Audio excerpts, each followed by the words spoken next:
Hello guys, welcome to another photography video. Right, here is the 5D Mark II camera, and I've got a 24-70 f4 IS macro lens, and this is a pretty good setup if you want to go out there and do weddings. And this is quite cheap really, because we got the Mark II, which you can probably pick up between £400 and £500, which is significantly cheaper than Mark III and the Mark IV. And then obviously it's not a 2.8 lens this, but you can do a wedding with this setup. And I think this is all you really need, really. And you got the advantage of full frame, giving you, that ability to capture images in low light. Sure, having an aperture 2.8, such as the 24-70, unfortunately there's no image stabilization. That's the downside. But if you're in a well lit environment, this is a good setup to get. And at the moment, I think Canon are doing a rebate on this 24-70 lens, where you get £165 back. So it's £700 outright, but you get £165 back, making it around 530 quid, something like that. So basically, this is £1,000. The camera is used second hand, but it is in good condition. I always advise guys to go out there, if you're going to get a camera, and look at eBay, look at Amazon, but try and get you something that's been used by an enthusiast rather than a professional. Professional beats up their equipment and uses it heavily. An amateur or a light enthusiast won't have used it much, so it is a good thing to use for a wedding. Or portraits. And I think this setup is probably the cheapest way to get full frame and do weddings at a professional level. What's unique about the 5D Mark II is it has all the pro options like the 5D Mark III and 5D Mark IV.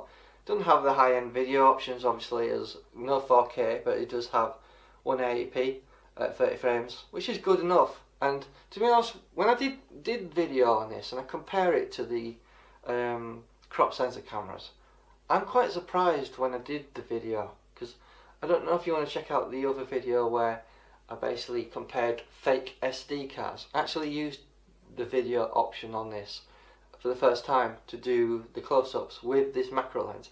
So check that out, it'll show you how clean the shot was using video with this lens.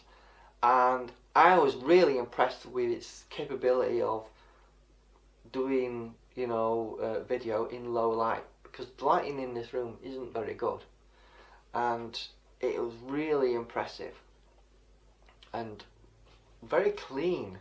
That's the difference I want to say.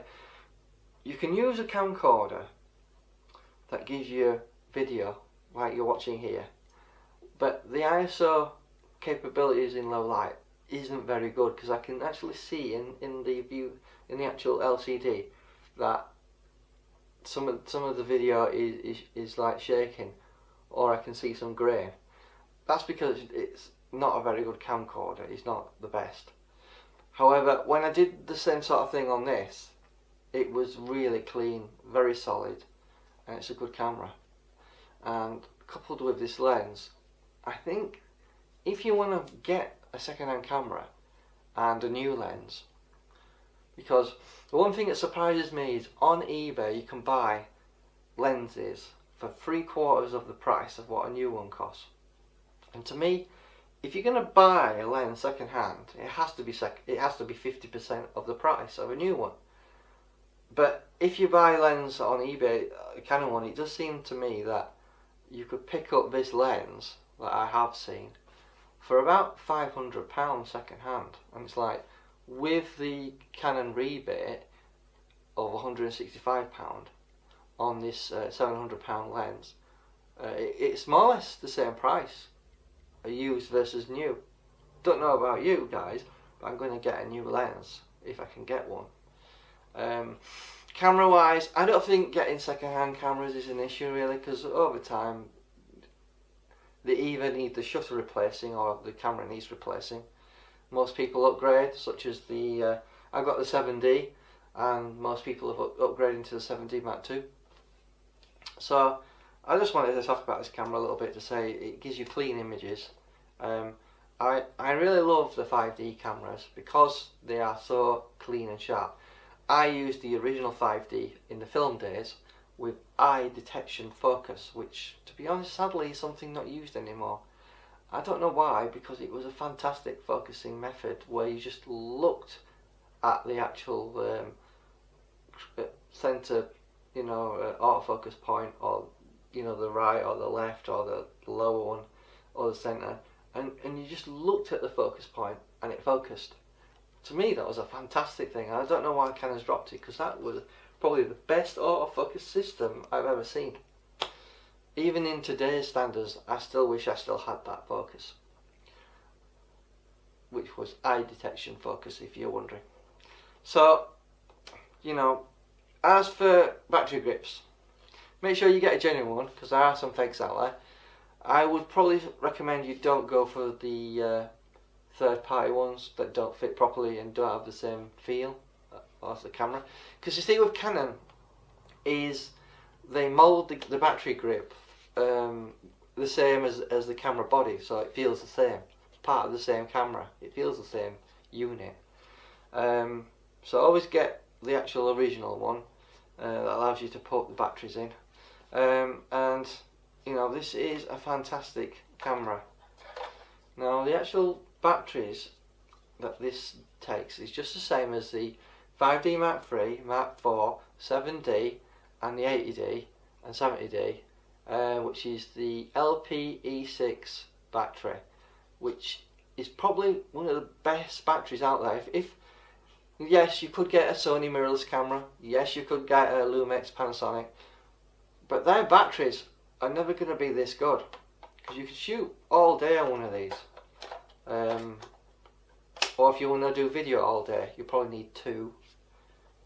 Personally, I've got about 10 of them, because you might want to consider this. If you've got quite a few cameras, try and get different cameras but they use the same battery. It's so helpful to be able to use the same battery in any camera. But I just wanted to do this little video to talk about the 5D Mark II. While it's an aging camera, it is a fantastic camera to buy, and at the moment I think to get into full frame, even if you compare the 6D, I still think the 5D Mark II is still relevant, still usable. It does use a compact flash rather than an SD card. It only has the one slot for memory cards, unfortunately. But I do think, and this is my opinion, but I don't know if you guys out there feel the same, but storage on SD cards versus compact flash, I think compact flash is a better storage method. It's just, I don't know, it just feels more substantial, more reliable, less likely to fail. Yes, some people will say SD cards can fail the same as compact flash, and it's true. But I've never had a compact flash card fail on me, but I've had SD cards fail on me. So, if you've got an option, you might prefer this over the 6D, because the 6D just takes SD card, and this takes compact flash, which you might prefer. You can always put a compact flash adapter in that allows you to slot in an SD card into the adapter. I do have one of those, and while it's not great performance, it is a workaround if you need it to be as a temporary measure. But I would never recommend using adapters in your cameras, guys. They just don't seem to work properly on a regular basis, and you might find some images getting corrupted if you're doing a lot of pictures, a lot of video, because they're not designed, and I think they overheat quickly. So get genuine cards if you can and use those. So thank you and have a nice day.